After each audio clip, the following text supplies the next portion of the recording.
Evgeny Karaskov, ingénieur aérospatial russe, affecté depuis 127 jours à la Station spatiale internationale. Pas de femme, pas d'enfant, pas d'attache. Juste une routine millimétrée, des rapports en anglais hachés et des réveils flottants au son d'alarmes techniques.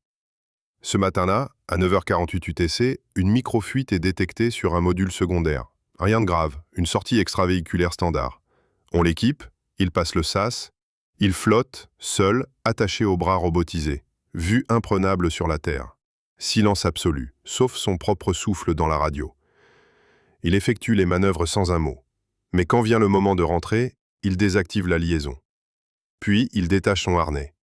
Les collègues croient à une erreur, ils appellent, insistent. Mais Evgeny flotte déjà à quelques mètres de la station, bras ouverts, les yeux perdus dans l'encre noire. Je ne reviens pas. Sa voix, monocorde, résonne brièvement dans le canal de secours avant de s'éteindre. J'ai tout vu, tout réparé, tout noté, mais il n'y a plus rien à attendre en bas. Je veux m'éloigner sans direction, sans bruit. Vous, continuez. Moi, je me tais. Ils ne comprennent pas. La NASA active les procédures.